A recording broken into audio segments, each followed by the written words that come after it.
This is Cruise Control. Your on-air automotive magazine with co-hosts Fred Staub and Les Jackson. Everything you need to know about new and used cars.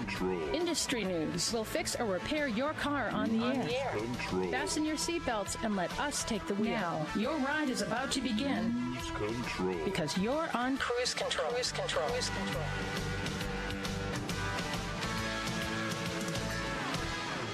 And welcome to Cruise Control, your on-air automotive magazine. Hello, everyone. It's Fred Staub and Les Jackson. Les, how you doing? Very good, Fred. How about you? Not bad at all. We've got a lot to talk about, some new reveals, some interesting stories, one not-so-good story, and a bunch of other stuff. How's that? Well, that's kind of the way the industry works these days. And by the way, it happens really quickly. I mean, things used to be kind of gradual changes, but now it's, hey, look at this. And boom. And boom. So we've got big things like the Port of Baltimore, just 40 miles from where I am. Yep. Big supply chain problems coming up for auto manufacturers. It's about 850,000 vehicles a year come into that port.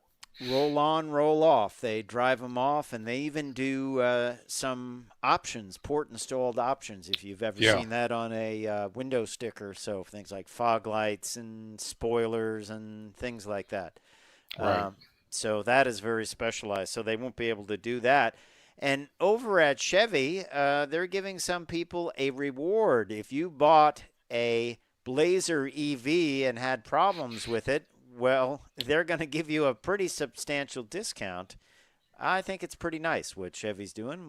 We'll talk about it. It's very professional. And sadly, Fisker is not having a great couple of weeks. Staying in business is a possibility or an impossibility. We'll talk about it.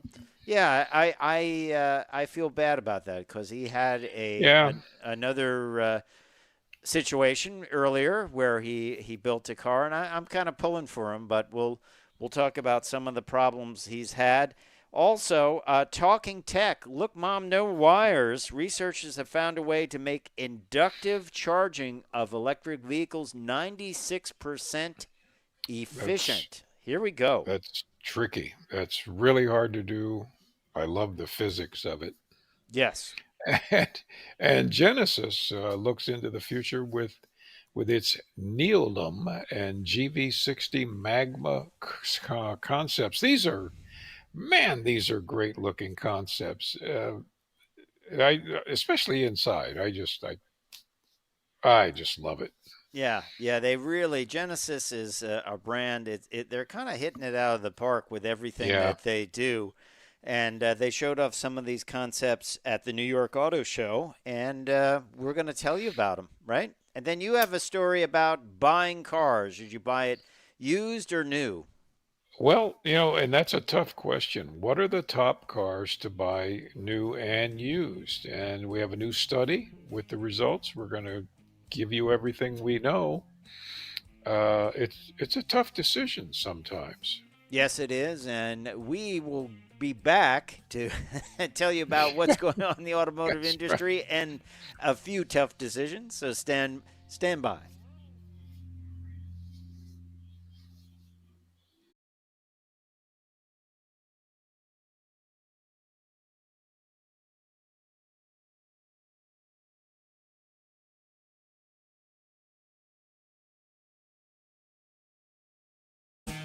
Cruise Control.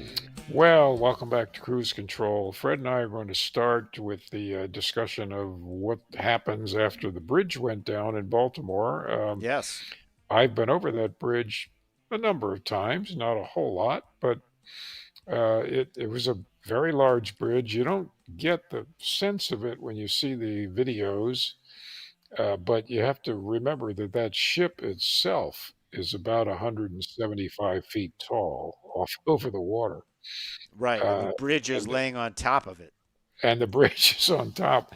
The central span was quite high up, and it was there for 50 years, and we all know what happened. Yeah. And It's the cranes are there today. Obviously, they'll be there for a long time. Getting the channel open is number one priority because meanwhile, big ships can't come in, and big ships that are in there can't come out, Right. which means everything on them just sits. And that means, well, hundreds of thousands of vehicles potentially, although a bunch are being diverted to Hampton Roads. Um, it's big economic impact, and I'm the only one I think that is concerned about this. I'm worried about the sugar supply because the Domino's sugar place is right there in Baltimore. It's huge, Yeah. and should I go run to the store and buy 10 pounds of sugar? I don't know about that. There's an interesting article from Reuters, and they're saying, will this be a replay of 2021 to 2022? Will it Oh yeah, trigger supply chain? I mean, I maybe in don't. the case of sugar, I don't. I don't. I think maybe for some things, there are so many other ports. Um, I don't really believe it'll trigger that kind of impact, but that's what they it's said. big. They didn't think it would, but then again, as we were mentioning in the open of the show, there's the roll on, roll off. The ships come in and literally it's like a gigantic parking garage It's, unloads onto the dock, right? it's huge. I've been there to watch that, and it's unbelievable. You can't describe it. And they install things in on the cars, the port Right. installed options. So that would be a hard operation to move, wouldn't it? Well, it would. They just need to be able to open that up. Now, the channel, which is 700 feet wide, should open, and like I'm the one who knows how quickly they're going to get the bridge off, but it should open within a month or two. They'll be able to get most of the debris out, and at least have an abbreviated channel to for the big ships, all the ships to come through. One way in, Uh, one way out, yeah, both it's only sides. 60 feet deep in the channel. The bay and the river are only 30 feet deep on average. So Wow. at least that's the good news. You're not dealing with massive depths, but cutting up a bridge has got to be one just unbelievably difficult thing to do. Yeah, you said earlier offline that they'll probably blow part of it up. That's what they did with the some of the bridges around here when they were removed. And it took quite a while. And they had this was over Yeah, the Hudson River. Then they had barges to take it away. So it's a pretty big operation. But I think the push is on to do that. And that's what this Reuters article agreed with. They said that they didn't think it would create a huge problem as long as it doesn't go on for a long time. And they talked about that that it just probably won't be like a prolonged situation, but yeah, huge operation. The bigger problem is for the workers at the port. There's 2,000 workers, and if they can't offload, I guess they can offload what they've got in there. But once that's done, what can they do?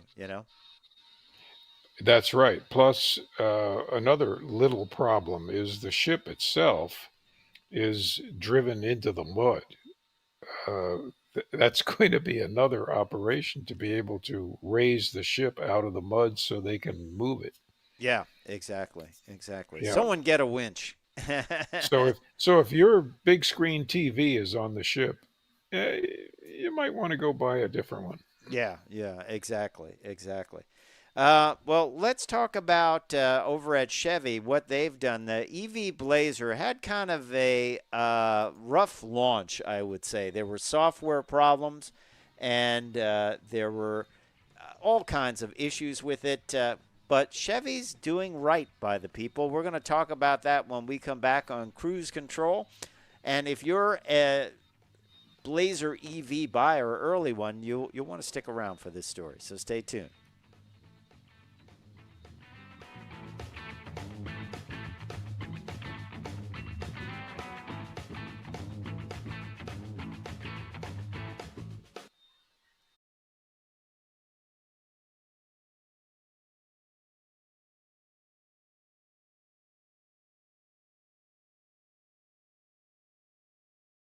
Cruise Control.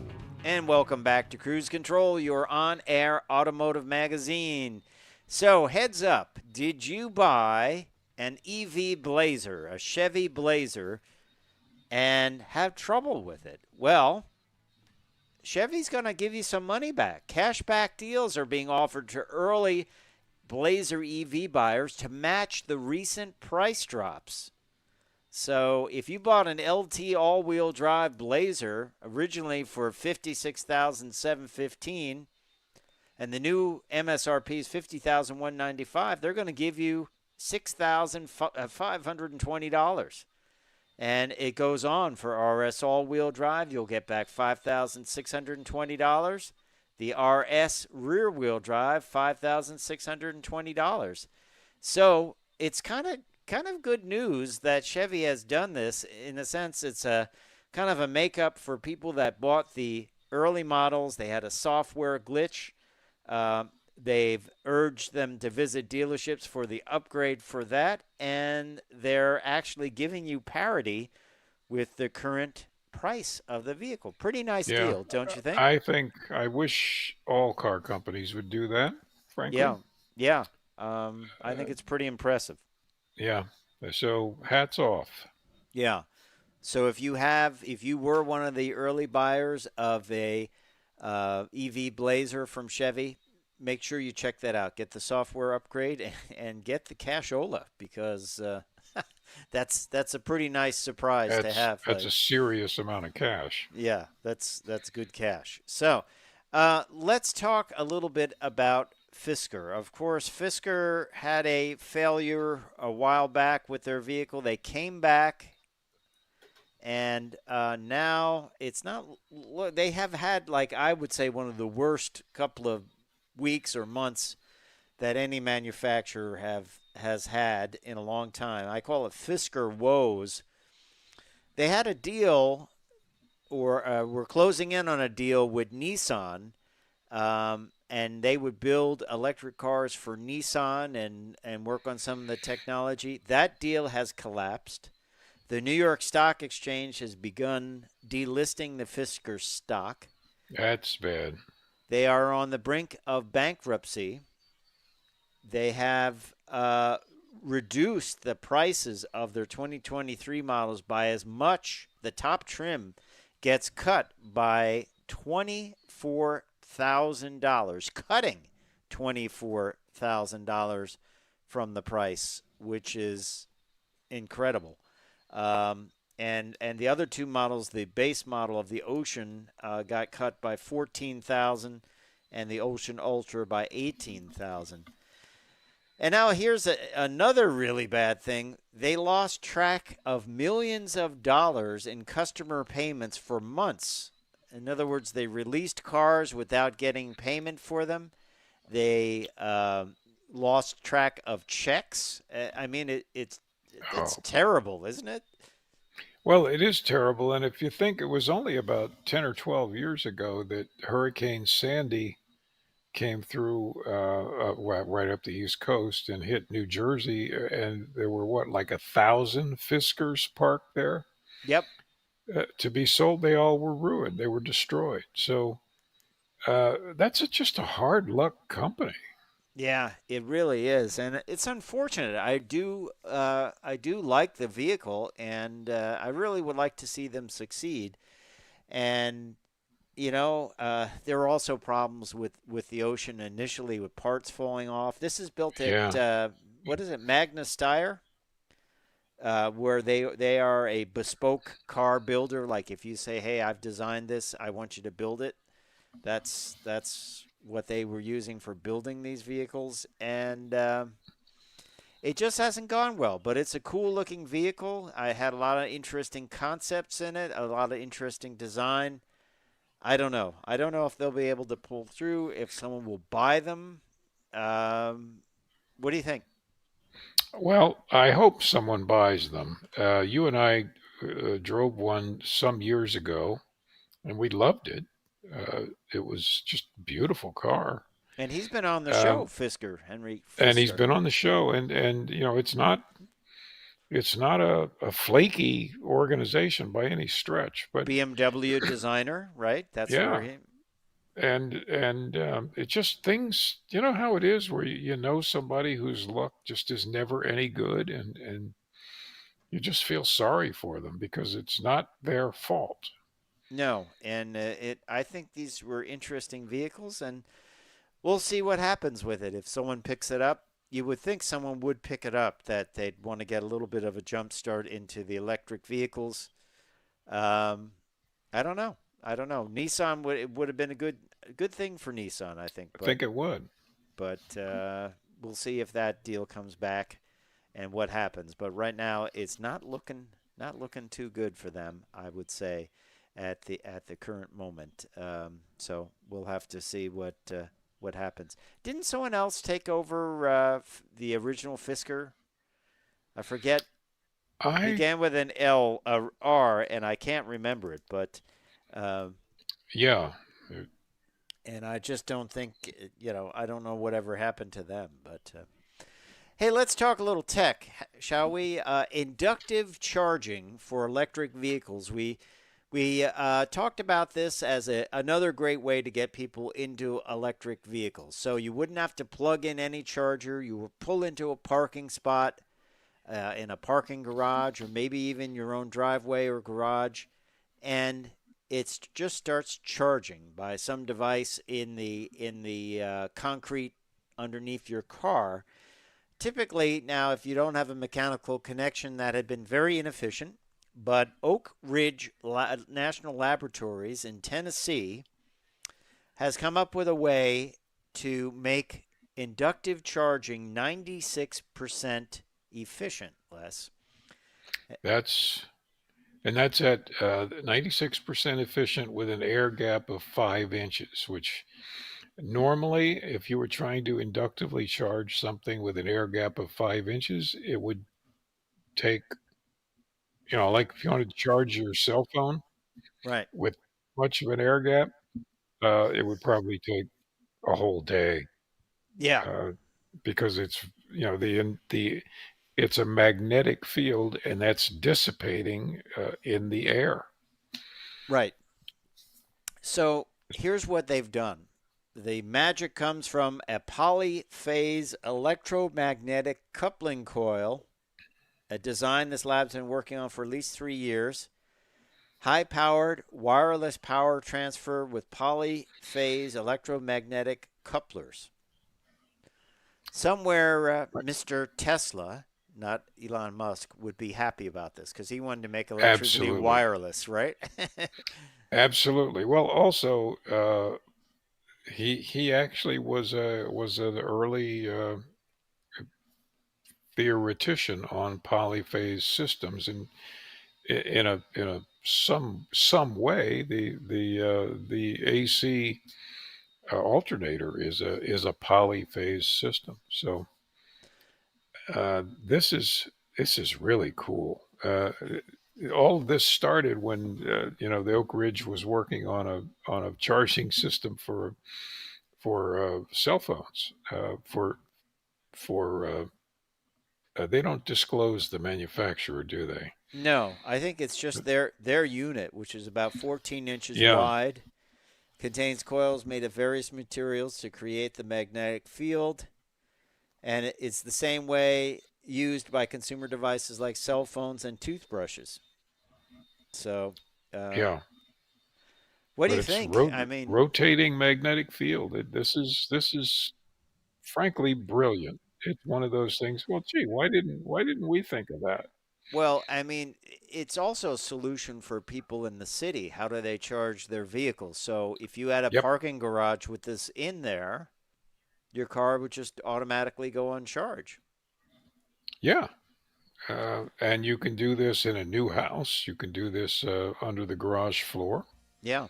Yeah. Any Or downsides to it? Safety issues or?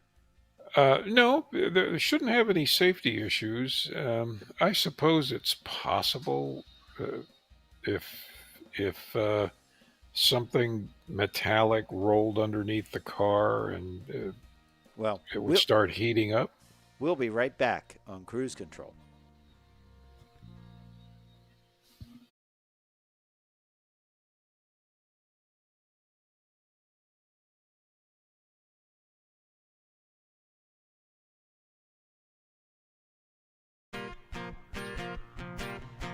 Cruise Control. Hey, welcome back to Cruise Control. Well, Fred and I have some good news for you. If you're interested in any way in buying a Lincoln, go to the dealers because they've got an enormous inventory of the all of them, and Lincoln itself is using incentives, making changes to the loaner car programs. There are a lot of discounts and incentives to buy one, and anytime there's a bargain on a vehicle you are interested in, then you're in the driver's seat. Yes, and these are 2023 models, Les. Right. Nothing wrong with that. What happened was basically one day they caught up with all their supply chain issues, and they ended up with a huge inventory of cars. Ford's Luxury Arm says they have 33,000 vehicles in stock. Who's got a pen, man?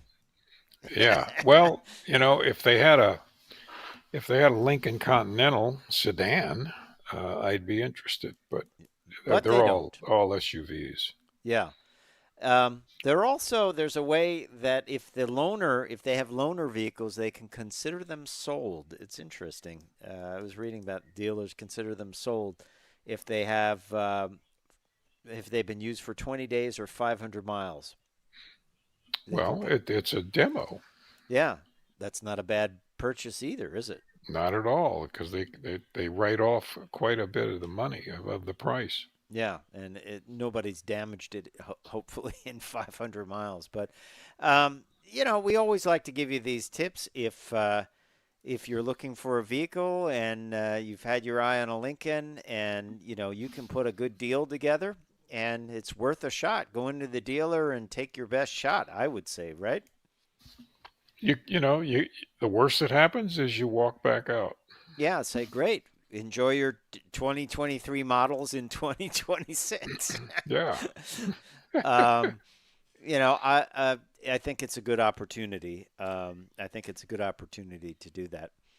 Hey, let's talk a little bit about Genesis. Some of their vehicles, they've kind of hit it out of the park with everything that they've done so far. And this week at the New York Auto Show, they unveiled the Neolon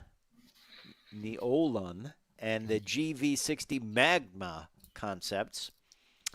And they are wild concepts. We've got a oval steering wheel. We've got seats that go reverse to make a conversation pit. I think the most doable one, the GV60 Magma hot rod, looks pretty cool to me. But they're kind of just stretching their legs design-wise and trying to come up with new ideas. And I think they're doing a good job of it. The Magma concept is kind of a hot rod look with lower air intakes and that cool both the brakes and the batteries. And then the Neolium is a futuristic concept with inspired by Korea's iconic moon-shaped porcelain jars. Well, there you go. I've never used that as that's pretty. It looks like the inside of a private jet airplane. Yeah. So they're going all out for this. The one of the things they have is a radiant heating system that allows for efficient heating throughout the vehicle with heating films applied to the dashboard, door trims, floor, seat back, and console sides. Wow. I like that. I like a heated steering wheel. That. What about a heated armrest on your door card? I like the idea. Yeah, I do too. I think that's pretty cool. All of these, all of these concepts, something will come from them. I do like the rear seats that recline, and they look like business class seats from an airplane. Some of these elements will probably make their way to production, don't you think? Oh, I think so. Genesis seems always to transfer some of these ideas to their production, and we love their production vehicles. They're just, well, not perfect, but The about as orb, close to perfect as you can be. the rotating orb in the GV60. Whoever thought the shifter would be a ball that rotates That's when that's you right. turn on the vehicle? That's show car stuff that made it to Yep. production, right? That's exactly right, and it's nice. It's not like a gimmick. It actually is sort of comforting when you start it up. Yeah, yeah, I agree. I agree, and I think they're pushing the envelope of design, and these two things. Well, who knows? We'll see. We'll see if we get any of those features. I like the complete heated interior. That's That's right. And just a little piece of trivia: Formula One driver Jackie Ickx was appointed Genesis brand partner, and he's lending his expertise to the Magma program. Um, he's he goes back a number of years, but very very talented guy. yeah, absolutely, absolutely. Well, let's. We were giving you a little information about vehicles to buy previously about the EV Blazer getting that discount, and also Lincoln. Let's take a look at a recent study from iSeeCars.com. The top 20 cars to buy used and the top 20 cars to buy new. Once again, sometimes buying a new car costs less than buying a used version of the car, which is always I always find interesting. How about you? It is interesting, but it happens, and don't do it. Um, do the research, but by the same token, when if there's a new vehicle that you can buy the same thing with 20,000 miles on it, much cheaper, consider it. Yeah. Now, a couple of takeaways from this. The average lightly used car costs $5,778 or 12.8% less than the new car equivalent. Okay. So, the number one vehicle to buy used over new is the Mercedes-Benz EQS, which loses 47% of its value after just 1 year. Which is $65,000, by the way. Hmm. Now, my question is, why would you buy it? I mean, it's only going to get worse with every year. Just keep waiting. They'll be like, "Can you It- take this away for yeah, exactly.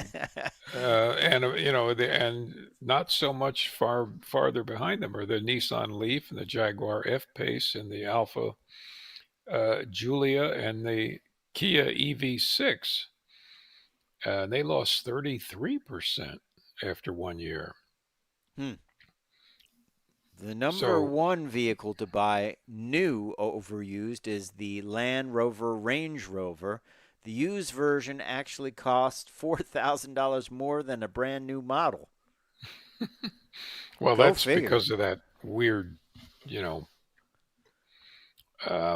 shortage of a couple of years ago, and the dealers bought them at an inflated price. So, you know, but Who wouldn't spend $4,000 less to get a new one, right?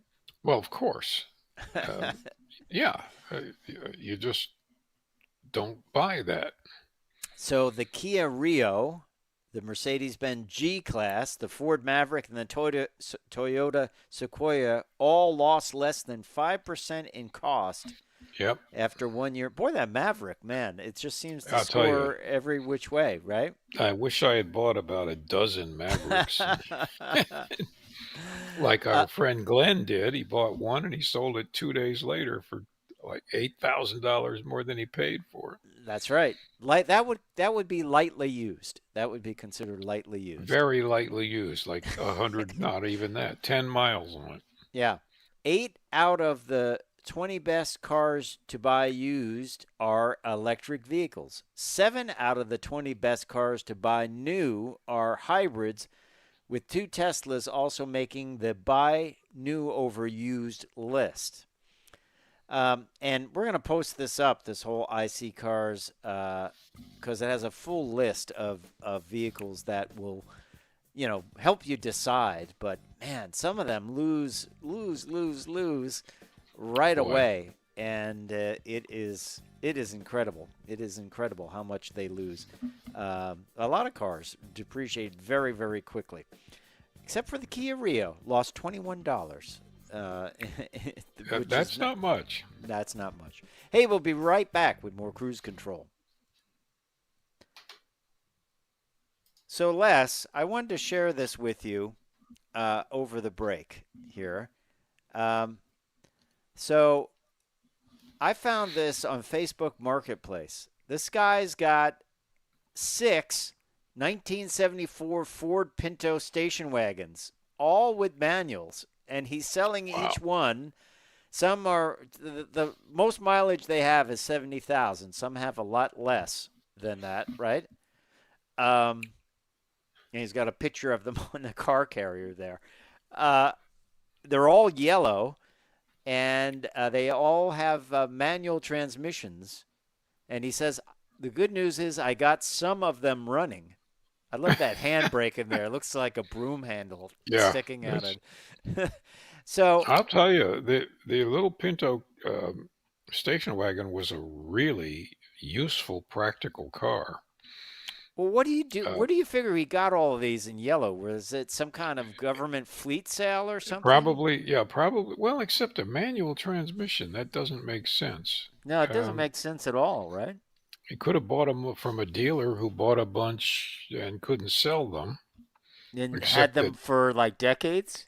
Except that they were sold and they were put miles on them. So, it would be an interesting story just how he got them. And they're apparently all 4-cylinder. None of them have the V6. What would you do with one? Well, if you could buy one for, $900, and not clean it up, it would be a great. Well, 16 grand is ridiculous. Yeah, I love the car carrier with all of them on it. I think that's. It's like going through the past. Yeah, a 2-door wagon. It could be maybe a fun hot rod for someone. I don't know. With some. It would just be a great little knock-around car. Yeah. Just go on errands, just whatever. Go to Home Depot. Yeah, and everyone would stop you and they say, were actually pleasant to drive. I had a Capri back then. Which was a Mercury Capri. Oh, I like Mercury Capris. And it was essentially the similar frame, similar platform, rather. Mm-hmm. And it was a 4-cylinder. It was a great little car. Yeah. Is that one of the European ones? Yeah. I like those. I thought they were cool very looking nice. Cars. Yeah. And I put 80,000 miles on that thing. Yeah. On the original tires, by the way. You spared no expense. you spent no expense. It ran beautifully, and I would only use the Corvette, on other occasions. Yeah. Interesting though what you find on Facebook Marketplace, isn't it? My Capri was yellow. You don't have to have a car hauler with 6 of them on it, do you?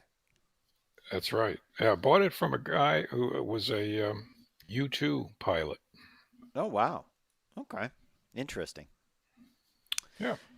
I I love looking at Facebook Marketplace though because you never know what you're going to find. Yeah, there's cool stuff on that. Here we go. Cruise Control. And welcome back to Cruise Control, your on-air automotive magazine. Fred Staub and Les Jackson. Les, we've got a lot more to get to here. Let's look at let's look at what's going on over at Mustang and the Mach-E pricing. We told you about things going on and deals to be had. Looks like the Mach-E is getting another price adjustment to keep it competitive. A month ago, they dropped prices on the 2023 Mustang Mach-E, and they're dropping them even further. So there's 2023s around, and it's anywhere from the rear-wheel drive select model, $100 off, to $1,600 off the GT. A lot of inventory around. What a difference from not that long ago when people were just marking things up, right? It sure is a big difference, and you and I have both driven the Mach-E. It's a hoot. Yeah. It's a Mustang, but doesn't look like a Mustang, and it's incredibly fast, and practical. Yeah. Now you can buy one for, a really simple one, 41,000, which is not cheap. No. But cheaper than it was a year ago. Yeah. Over at Ford, F-150 Lightning, they are cutting back dramatically. Oh, boy. Yeah. The demand is dwindling. They're going to reduce 1,400 workers. They've idled them. 700 will be reassigned to another plant, and the remaining third of the workers will be offered a $50,000 retirement package. So, all of these people that say we're overstating the lack of demand for electric vehicles, this is real world, isn't it? This is what the lack of demand does. Or would it be lack of demand, or would it be overestimating what the demand was going to be? I guess it's overestimating. Because, this is what happened to the Edsel. It was a perfectly good car, controversial styling notwithstanding, but it was a perfectly good car. But they overestimated that there was a market for it. And it was the first big industry colossal failure, which in those days, 1960, lost Ford $60 million, which today is nothing. No, they lose $36,000 on each electric vehicle. So, yeah. And sell them at a high price that people are still uncomfortable with. That's right.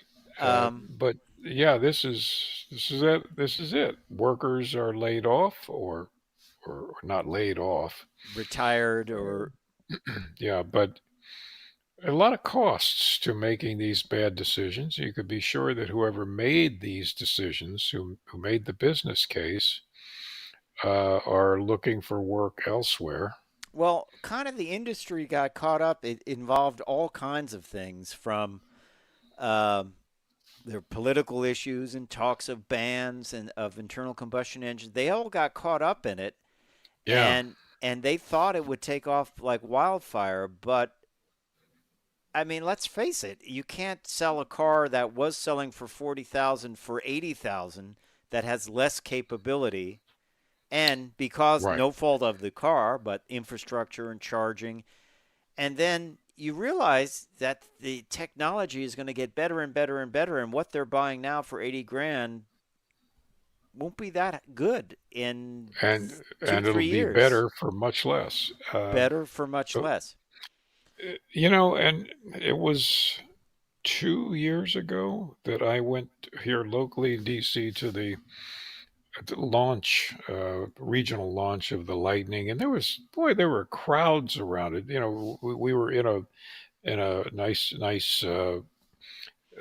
gentrified area, and there were regular, people walking down the streets, all crowding around it.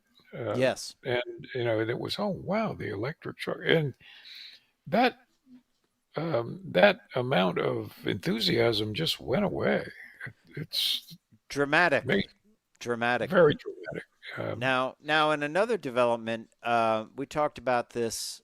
I believe it was Stellantis was looking at, the big worry is Chinese inexpensive electric Yep. cars being sold here and just basically taking the market. It's like, okay, here's an electric car for $8,000, and it does everything. And maybe people will say, well, yeah, electric cars like a go-kart, so it's about worth like a go-kart, or a golf cart. Um, Many manufacturers, Stellantis, Ford is talking about it, I believe, are looking at using Chinese components in their cars. But what's happening is China's saying, we don't want to be taken advantage of, meaning they want to sell the cars, by these deals with some of the other manufacturers. And they would have to build plants in the U.S. because the manufacturers are pushing back now on the idea that, hey, if you want to get the $7,500 discount from the government, the batteries and all the components and the vehicle has to be built in the U.S. They're pushing back against that. So Chinese companies would have to build these plants in the U.S. So I don't know. I don't know if that's a good solution. I don't know whether that's the camel Yeah, sticking his nose under the tent. What do you think? yeah, I don't see it as a good solution. Um, there's just a lot of confusion going on, but and believe me, I know you agree. I love electric vehicles. They're Yeah, just there's wonderful to drive, but they're just a, a bit of a nuisance to charge. If you don't have a 200 or 300 amp house electric panel, and a good source of at least 60 amps single circuit, you've you kind of have to go somewhere to charge it. And I've done that a lot in the test vehicles, and it's a bother. Yeah. The ideal scenario right now, at least in my head, is buy a used Chevy Bolt, right? And Right. if your employer allows you to plug in for free, that would be ideal. Then I would That's be like, perfect. yeah, I'll do it. I don't make a big investment That's right. and I get free. It's going to be sitting there for 8 hours or more. So I just get a parking It'll space always, and yeah, plug it in. it'll always be charged. And that's what I would do. But it's, I mean, around where I live, people want to do it just to make a statement, you know. It's the same here, but that's fine. Yeah, that's And just they're fine. good cars. I just think there are obstacles that may not be related in certain ways, the cost and all that, and the technology. I think they just jumped the gun. But I don't know. What do you think? Let us know. Let us know. We're not No, anti-electric car by any not means. at They all. drive great, and they're going to play highly in the future fleet. But I don't know if we're just there yet. They are great to drive. They're fun to drive. I still think, as we have seen, hybrids and plug-in hybrids, you know, More practical. and virtually make every model have that option. And I think you would be saving a lot of fuel, and I think that's might be the way to go. But hey, we're open to your point of view as well. Let us know. You can drop us a line at our social media, any of our social media sites on YouTube, Facebook, or X. So, time for me to say I'm Fred Staub. I'm Les Jackson. We are going to see you down the road. Bye.